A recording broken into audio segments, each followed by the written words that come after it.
जी हाँ दोस्तों, बिल्कुल सही पढ़ा आपने। आज मैं आपको प्रत्यवर्ती धारा, जी हाँ प्रत्यवर्ती धारा, इस पाठ को इतना सरल तरीके से पढ़ाऊंगा और इतना बेहतरीन ट्रिक बताऊंगा कि ये पूरा पाठ, जी हाँ दोस्तों, ये जो पूरा पाठ है वो आपको बहुत ही सरल लगेगा, क्योंकि इस पाठ में आप सभी जानते हैं प्रतिरोध, प्रतिघात और प्रतिबाधा, इन तीनों को मिला के हम पूरे जो व्यंजक है वो बनाते हैं। और बच्चे हमेशा कंफ्यूज होते हैं प्रतिघात और प्रतिबाधा में, क्योंकि जब हम कोई भी व्यंजक बनाते हैं तो हम प्लस माइनस में कंफ्यूज होते हैं, कहां पे बटे लगाना है और कहां पे नहीं लगाना है, कहां पे प्लस लगता है कहां पे माइनस, ये सारे डाउट रहते हैं। और ये सारे डाउट क्लियर हो जाएंगे राम, लखन और सीता से। जी हाँ दोस्तों, मैं आपको आज इन्हीं ट्रिक के माध्यम से पढ़ाने वाला हूं। इन पूरे पाठ को आप ध्यान से सुनिएगा ताकि आपको जो पूरा चैप्टर है वो बहुत आसानी से समझ आएगा। आप सभी जानते हैं कि प्रत्यवर्ती धारा में जब हम क्या करते हैं, धारा प्रवाहित करते हैं और उस धारा के मार्ग में जो अवरोध उत्पन्न करता है, ठीक है, तो उसे हम क्या बोलते हैं, प्रतिरोध बोलते हैं। लेकिन ध्यान दीजिएगा, यदि धारा में अवरोध उत्पन्न करने वाला जो चीज है ना, जो अवरोध उत्पन्न करता है वो क्या होगा, तब वही क्या कहलाता है, प्रतिघात कहलाता है। तो इसी के बारे में मैं आपको बहुत ही सरल तरीके से बताऊंगा और वो भी बहुत ही बेहतरीन ट्रिक के माध्यम से। तो आइए सबसे पहले हम ये देख लेते हैं कि प्रत्यवर्ती धारा में उच्च मान जो होता है, जिसको अपन लोग शिखर मान बोलते हैं ना, ये शिखर मान क्या होता है, इनके बारे में भी जान लेते हैं। जैसे यहां पर आप देख सकते हो एक लाइन खींचा हुआ है, इसमें एक ऊपर की ओर दिख रहा है और एक नीचे की ओर। तो ये तो जानते हैं कि श्रृंग और गर्त होता है। जब हम किसी प्रत्यवर्ती परिपथ में, है ना, प्रत्यवर्ती परिपथ में धारा प्रवाहित करते हैं तो उस धारा के मार्ग में जो अवरोध उत्पन्न करे वो क्या कहलाता है, प्रतिरोध कहलाता है। लेकिन ध्यान दीजिए, यदि किसी भी परिपथ के मार्ग में अवरोध उत्पन्न करने वाला यदि कुंडली हो और क्या हो, यदि वो संधारित्र हो, तब वही कौन जो धारा के मार्ग में अवरोध उत्पन्न कर दे उसे ही हम क्या कहते हैं। ध्यान दीजिएगा, मैं आपको बहुत ही सरल तरीके से समझाऊंगा, उसके बाद वो ट्रिक भी बताऊंगा जिनके बारे में आप जानना चाहते हैं। तो सबसे पहले ये देखिए, प्रतिरोध किसे कहते हैं, तो कोई भी जो धारा होता है उस धारा के मार्ग में जो चालक जो है ना, चालक जो है अपने धारा के मार्ग में क्या करता है, अवरोध उत्पन्न करता है, उसे हम प्रतिरोध बोलते हैं। और प्रतिरोध को ज्यादा बताने की आवश्यकता नहीं है, इसके बारे में आपको कुछ भी नहीं बताऊंगा। इसको आर से प्रदर्शित करते हैं और इनका जो मात्रक होता है वो ओम होता है। अब इसके बारे में और ज्यादा बताने की आवश्यकता नहीं है। अब देखिए, हमें अगला जानना है, क्या जानना है कि ये प्रतिघात क्या है। ध्यान दीजिएगा, जब किसी धारा के मार्ग में अवरोध उत्पन्न करने वाला क्या हो, या तो कुंडली हो या फिर संधारित्र हो, है ना, केवल चालक के कारण नहीं, चालक के कारण जो अवरोध उत्पन्न होते हैं उसको हम क्या बोलते हैं, प्रतिरोध बोलते हैं। लेकिन जब कोई धारा के मार्ग में अवरोध उत्पन्न करता है वो क्या है, या तो कुंडली हो या फिर संधारित्र हो, है ना, तो वो क्या कहलाएगा, वही क्या कहलाता है, प्रतिघात कहलाता है। मतलब यहां पर देख लीजिएगा, प्रतिघात क्या है, ये जो है धारा के मार्ग में अवरोध उत्पन्न करता है, लेकिन किसके कारण, या तो कुंडली के कारण या फिर संधारित्र के कारण, तब उसे हम क्या बोलेंगे, प्रतिघात बोलते हैं। और इसको हमेशा किससे दर्शाते हैं, एक्स से दर्शाते हैं। ध्यान दीजिएगा, आपको एक एक चीज मैं बहुत आसानी से समझाऊंगा। अब चूंकि ये कुंडली के कारण होता है तो कुंडली के कारण होगा तो उसको हम क्या बोलेंगे, एक्स एल बोलेंगे, और यदि वो संधारित्र के कारण हो रहा है तो उसको क्या बोलेंगे, एक्स सी बोलेंगे, ठीक है। और इसके भी मान होते हैं, इन्हीं मान को तो मैं आपको बहुत बेहतरीन ट्रिक के माध्यम से पढ़ाने वाला हूं। पहले हम ये देख लेते हैं कि प्रतिघात किसे कहते हैं। राम के बारे में आपने सुना है ना, राम क्या था। अगर हम रामचरितमानस की बात करें तो राम जो है सबसे लड़ने के लिए सक्षम है, अकेला सबसे लड़ सकता था। लेकिन लखनलाल, है ना, लक्ष्मण जी क्या है, लक्ष्मण जी बोला कि चलो प्रभु जी मैं लड़ने जाऊंगा, और लड़ने के लिए चला गया। तो लड़ने को गया तो क्या हुआ, उनको घात लगा था ना, यही तो प्रतिघात है। राम स्वयं सक्षम है, ठीक है, प्रतिरोध हो गया, अकेला धारा के मार्ग में अवरोध उत्पन्न कर दी, ठीक है। लेकिन जब चालक के अलावा कोई और धारा के मार्ग में अवरोध उत्पन्न करे वो क्या कहलाता है, प्रतिघात। जैसे ये देखिए, अगर कुंडली मतलब एल, एल मतलब लखन, ठीक है, और सी मतलब सीता, ठीक है, और ये क्या हो गया, संधारित्र। ये तो भी आधा ट्रिक है, अभी तो मैं बेहतरीन चीज बताने वाला हूं। तो धारा के मार्ग में जो अवरोध उत्पन्न करे वो क्या, यदि कुंडली हो और संधारित्र हो तो वही क्या कहलाता है, वही प्रतिघात कहलाता है। कुल मिला के प्रतिरोध ही प्रतिघात है। कब, जब धारा के मार्ग में अवरोध उत्पन्न करने वाला क्या हो, या तो कुंडली हो या फिर संधारित्र हो। ठीक है, अब फिर प्रतिबाधा क्या है। अब हमें यह देखना है कि प्रतिबाधा क्या है। ध्यान दीजिएगा, जब चालक के मार्ग में अकेला चालक जो है धारा के मार्ग में अवरोध उत्पन्न करे वो क्या कहलाता है, प्रतिरोध कहलाता है।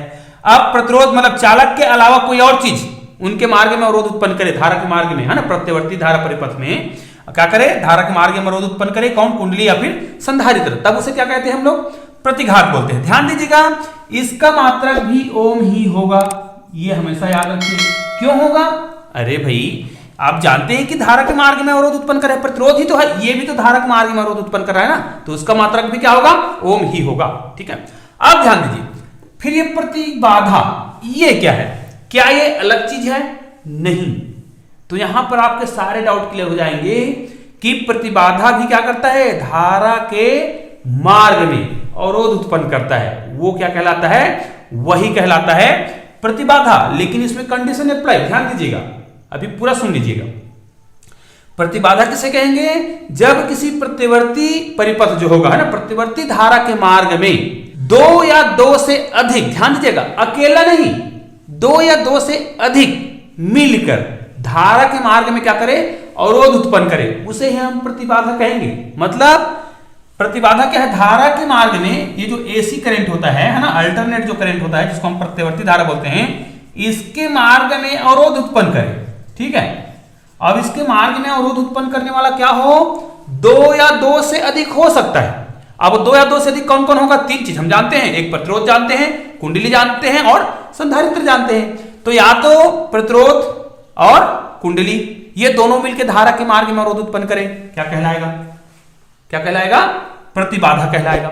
उसी प्रकार यदि संधारित्र और कुंडली मिलकर धारा के मार्ग में अवरोध उत्पन्न करे तब भी क्या कहलाएगा, प्रतिबाधा ही कहलाएगा। प्रतिरोध और संधारित्र मिलकर अवरोध उत्पन्न करे तब भी क्या कहलाएगा, प्रतिबाधा ही कहलाएगा।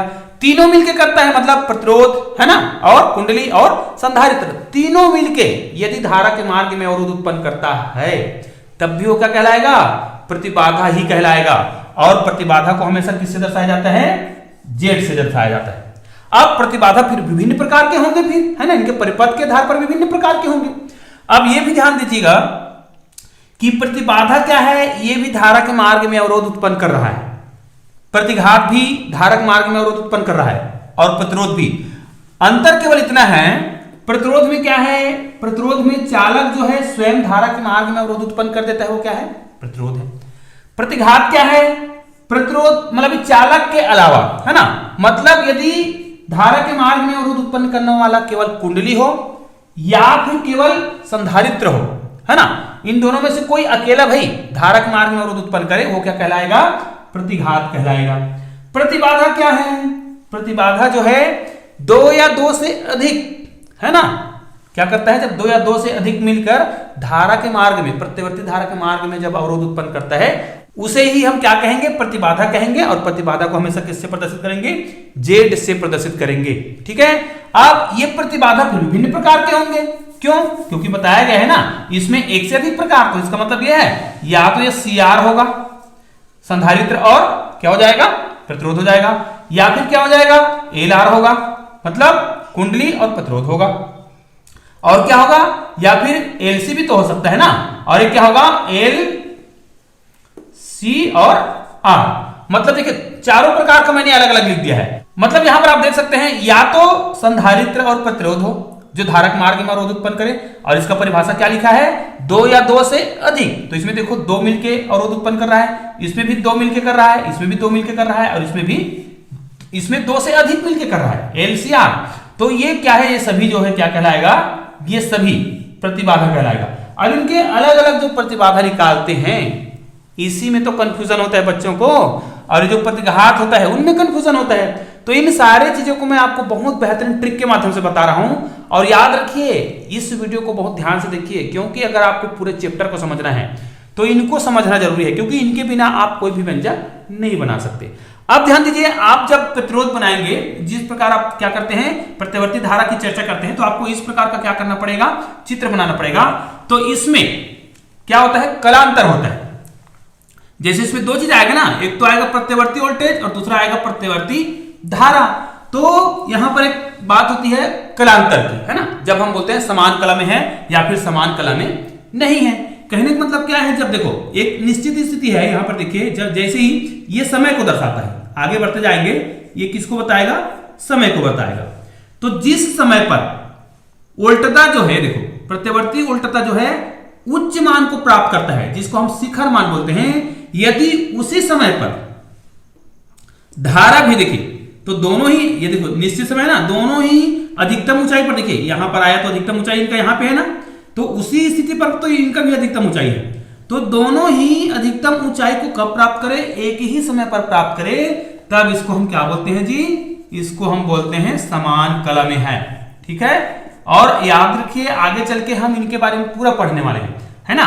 और अगर वो समान कला में है तो इनके बीच एक सूत्र होगा, V0 का मान निकालना होगा, आपको V का मान निकालना होगा, तो हो जाएगा V0 sin ओमेगा t। ये एक सूत्र होगा जो बहुत ही महत्वपूर्ण है, आपके सारे व्यंजक जो होगा इसके माध्यम से बनेगा, ये हमेशा याद रखिए।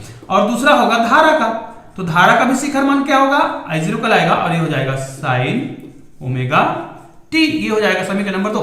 मतलब ये जो दो समीकरण आपको दिख रहा है, इन दोनों समीकरण को आपको याद करना है, क्योंकि ये सारे जो सूत्र है, ये जो सूत्र है वो सारे व्यंजकों में काम आने वाला है, इसलिए इन दोनों सूत्रों को याद रखिए। यदि इसमें कलांतर होगा, है ना, जब बोलते हैं ना ये अग्रगामी है या पश्चगामी है, तो अग्रगामी और पश्चगामी को हम कैसे समझेंगे, उसको मैं आपको बहुत आसानी से बताऊंगा।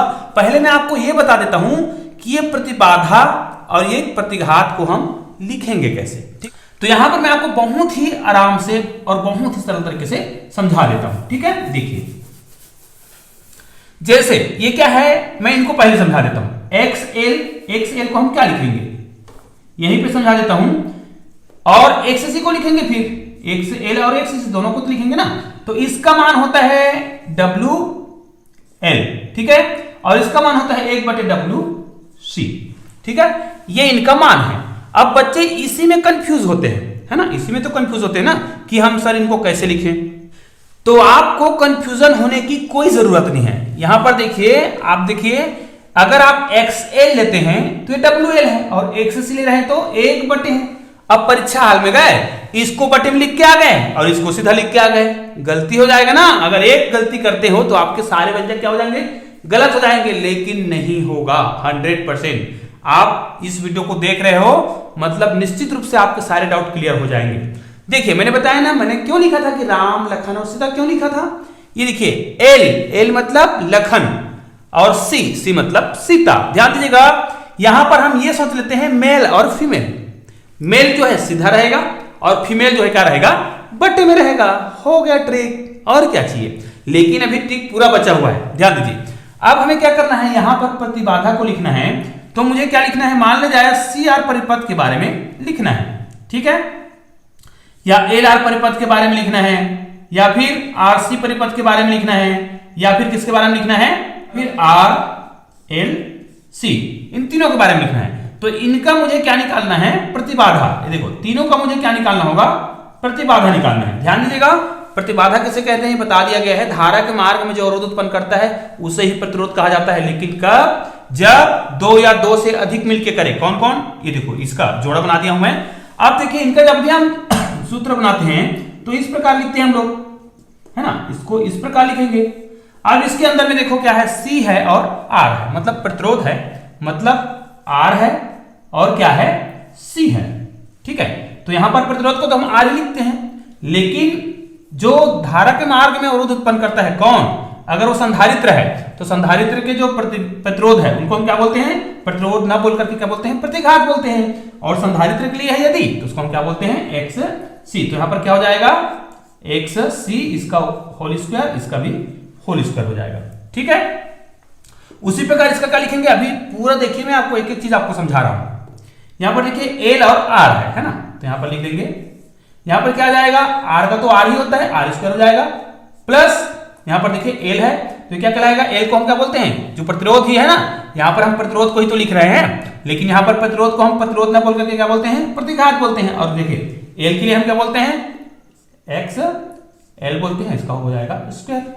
अब देखिए आरसी के लिए बोलेंगे, आर और सी के लिए, आरसी के लिए बोलते हैं तो क्या हो जाएगा, यहां पर ध्यान दीजिएगा, ये जो है आरसी नहीं होगा क्योंकि यहां पर तो हमने पहले से आरसी लिख रखा है, ये हो जाएगा एल सी, ठीक है, क्योंकि तीन अलग अलग होने चाहिए ना, ये दोनों सेम हो जा रहा था। यहां पर देखिए अगर वो एल सी है तो यहां पर क्या हो जाएगा, ये हो जाएगा देखो एल और सी, मतलब ये हो जाएगा एक्स एल का स्क्वायर और यहां पर माइनस हो जाएगा एक्स सी का स्क्वायर, ठीक है। अब यहां पर माइनस आ गया, अब परीक्षा में इसी में कंफ्यूजन होता है, कहां पे माइनस, देखो सब तो सेम दिख रहा है, माइनस कहां लगाएंगे। अब एक और ये होता है ये वाला, ये देखिए, तो इसका क्या होगा, आर का स्क्वायर प्लस एक्स एल का स्क्वायर और माइनस एक्स सी का स्क्वायर। अब ध्यान दीजिए इसका मान हम आसानी से रख लेंगे भाई, इनका मान जो है आसानी से रखते जाएंगे, मैं केवल इनका ट्रिक बता रहा हूं। देखिए यहां पर आप देख सकते हैं आर और सी का लिखा गया है, आर और सी, तो ध्यान दीजिएगा ये बहुत बेहतरीन ट्रिक है, आपको बिल्कुल भी घबराने की आवश्यकता नहीं है। ध्यान दीजिए इसमें राम लखन सीता तीनों चीज में जिनका जिनका जोड़ी एकदम फेमस है और जिनकी जोड़ी बनती है वो प्लस रहेगा और जिनकी जोड़ी नहीं बनती है वो क्या होगा, वहीं पे आपको क्या करना है, माइनस करना है। अब यहां पर देखिए सी आर है तो राम सीता की जोड़ी तो जगत प्रसिद्ध है भैया, तो राम जोड़ी है ना, राम सीता की जोड़ी तो क्या होगा, प्लस होगा। यहां पर देखिए एल आर लखन और राम है ना, राम और लक्ष्मण की जोड़ी ये भी जगत प्रसिद्ध है तो ये भी क्या होगा, प्लस होगा। लेकिन लखन और सीता की जोड़ी हमने सुना है क्या, नहीं सुना है ना, तो यहां पर याद रखिए लखन और सीता यहां पर क्या रखेंगे, हम माइनस रखेंगे, ठीक है। लेकिन जब तीनों एक साथ हो तब कैसे करेंगे, ठीक है। तो यहां पर देखिए आर और एल है ना, ये जो आर और एल है इनकी तो हमने क्या कर दिया, यहां पर पहले लिख दिया, तो आर और एल के बीच तो जोड़ी प्लस है, लेकिन यहां पर जब हम करते हैं इन दोनों का तो एल और सी हो गया, लखन और सिया, तो यहां पर क्या लगा देंगे, माइनस लगा देंगे। ध्यान दीजिए इस ट्रिक को बहुत ध्यान से सुन लीजिएगा और याद रखिए, आपको ट्रिक को याद करने की आवश्यकता भी नहीं पड़ेगी, बस लिए आज वीडियो को देख लीजिए तो आपको सारे ट्रिक जो है याद हो जाएंगे। एक बात और याद रखिए, आपसे परीक्षा हाल में बिल्कुल भी गलती नहीं होगा। यदि आज का वीडियो आप देख रहे हैं तो मुझे कमेंट करके जरूर बताइएगा, और हाँ यदि आपने हमारे चैनल को सब्सक्राइब नहीं किया है तो सब्सक्राइब जरूर कर लीजिएगा और बेल आइकन को प्रेस करना ना भूलिएगा, ताकि इसी प्रकार के बेहतरीन वीडियो का नोटिफिकेशन आपको मिलता रहे और आप उन वीडियो का लाभ उठाते रहे। तो आप इस ट्रिक का उपयोग कीजिए, आपसे बिल्कुल भी गलती नहीं होगा, ये मेरा 100% दावा है। तो ठीक है, अब इस प्रकार हम किसी भी परिपथ का जब हम व्यंजक निकालेंगे, कलांतर निकालेंगे, प्रतिबाधा निकालेंगे, तो इस ट्रिक का प्रयोग करेंगे, आपसे बिल्कुल भी गलती नहीं होगा। लास्ट में आप इस प्रकार मिलान भी कर लीजिएगा ताकि आपसे कोई गलती ना हो। अब मैं आपको बता देता हूं ये कलांतर क्या होता है, अग्रगामी और पश्चगामी क्या है। बच्चे इसमें कंफ्यूज रहते हैं, और ये जो आपको डायग्राम दिख रहा है बच्चे डायग्राम को नहीं बना पाते भाई, है ना, अग्रगामी बोला तो कैसे, पश्चगामी बोला तो कैसे। तो आइए मैं आपको अग्रगामी और पश्चगामी को ही बहुत ही सरल तरीके से समझा देता हूं, ताकि आपको परीक्षा हाल में कोई भी गलती ना हो, आप परीक्षा में 100% सही लिख के आएंगे और आपको भी पूरा क्या रहेगा, क्लियर रहेगा कि आपने बिल्कुल सही बनाया है। ठीक है, तो आइए इनको मैं यहीं पे समझा देता हूं, इनको मैं डिलीट कर देता हूं, मिटा देता हूं। यहां पर ध्यान दीजिए दोस्तों, आप जब भी कोई व्यंजक बनाते हैं तो उसमें लिखा रहेगा, ये आपको लिखना है कि उल्टता जो है धारा से अग्रगामी है या धारा जो है उल्टता से पश्चगामी है ना। तो यहां पर मैं लिख देता हूं कि मान लीजिए जाए उल्टता जो है ना, मतलब V, धारा मतलब I से, यहां पर हम लिख देते हैं अग्रगामी लिख देते हैं, चलो कोई दिक्कत नहीं है, अग्रगामी है। अब यहां पर इसके आधार पर हम क्या करेंगे, यहां पर डायग्राम बनाएंगे। देखिए मैं यहां पर बना के बताता हूं, मान लीजिए हमारे पास देखो उल्टता जो है क्या है, उल्टता मतलब V, धारा I से अग्रगामी है, तो अग्रगामी कौन है जी, उल्टता। तो मैं पहले उल्टता का ही चित्र बना लेता हूं। ठीक है, ये जो ग्राफ मैं खींच रहा हूं मान लिया जाए उल्टता के लिए है, इस प्रकार। ठीक है, अब इस चित्र को आपको ध्यान से देखना है, ये उल्टता का हो गया। अब धारा जो है, धारा I जो है ना, इनसे अग्रगामी है, मतलब उल्टता जो है शिखर मान प्राप्त करेगा वो धारा से पहले। अग्रगामी का मतलब समझ रहे हो ना, अग्रगामी मतलब पहले। अब देखिए ऐसे हम जब आगे बढ़ते जाएंगे तो मैंने भी बताया था ये समय को व्यक्त करता है। तो एक निश्चित समय पर ये देखिए ये जो धारा है उल्टता है, सॉरी ये उल्टता है, ये जो है जिस स्थिति पर शिखर मान प्राप्त करता है, उच्चतम मान प्राप्त करता है, मतलब ये हो गया उसका v0, ठीक है।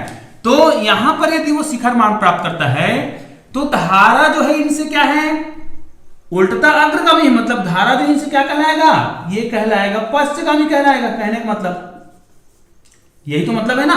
तो आपको उल्टता को अग्रगामी बताना है, मतलब उल्टता जो है धारा से पहले शिखर मान प्राप्त करता है। मतलब धारा जो है, अभी मैंने चित्र बनाया था वो समान कला में था। अब देखिए यहां पर अगर आप चित्र बनाते हो तो जिस जगह पर यहां पर उल्टता शिखर मान प्राप्त कर रहा है उसके बाद जो है धारा शिखर मान प्राप्त करेगा। मतलब यह है कि इसका चित्र जो है कुछ इस प्रकार बनेगा कि इनका जो शिखर मान है, ध्यान दीजिएगा,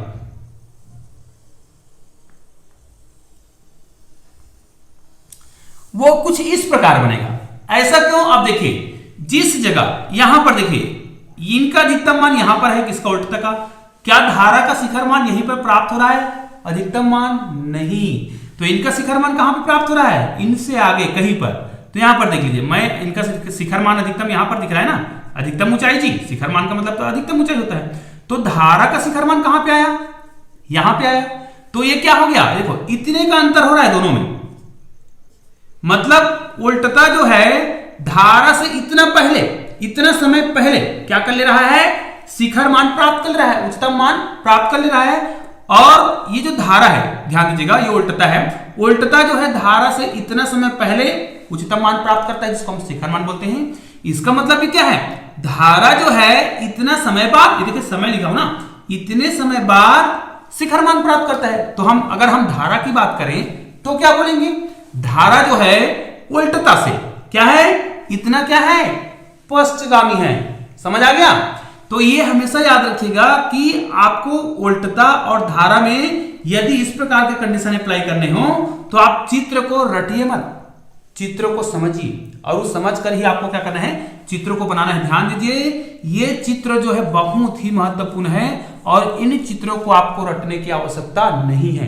तो इस प्रकार मैंने आपको ट्रिक बताया है, ये वाला ट्रिक जरूर याद रखिएगा और इस ट्रिक के माध्यम से आपके सारे जो व्यंजक है वो आसानी से बनेंगे। और अभी जो मैंने ट्रिक बताया कि शिखर मान जो बनाते हैं, शिखर मान प्राप्त करते हैं, तो उसमें आपको अग्रगामी और पश्चगामी दोनों चित्र बनाने होते हैं। तो आप याद रखिए यहां पर जो आप शुरुआत करते हो उसी को ध्यान देना है। इनको हम आगे पीछे कर लेंगे आवश्यकता अनुसार, बट याद रखिए जो पश्चगामी होगा वो बाद में शिखर मान प्राप्त करेगा और जो अग्रगामी होगा वो क्या करेगा, पहले शिखर मान प्राप्त करेगा। तो दोस्तों इस प्रकार मैंने प्रत्यावर्ती धारा का जो बेसिक है वो समझाया है और इस बेसिक के आधार पे हम अगले व्यंजकों को बना पाएंगे। तो दोस्तों उम्मीद है यह वीडियो आप लोगों के लिए बहुत ही उपयोगी होगा और आगे आने वाला जो व्यंजक बनाएंगे, जो भी व्यंजक बनाएंगे वो आपको बहुत ही आसानी से समझ आएगा। तो दोस्तों उम्मीद करता हूं आज का वीडियो आपको पसंद आया है और यदि आपको वीडियो अच्छा लगा तो प्लीज इस वीडियो को लाइक कीजिएगा और मुझे कमेंट भी करिएगा और इस वीडियो को अधिक से अधिक अपने दोस्तों तक शेयर भी करिएगा ताकि सभी आपके जो दोस्त हैं वो इस वीडियो का लाभ उठा सके। तो दोस्तों मिलते हैं एक और बेहतरीन वीडियो के साथ, तब तक के लिए जय हिंद।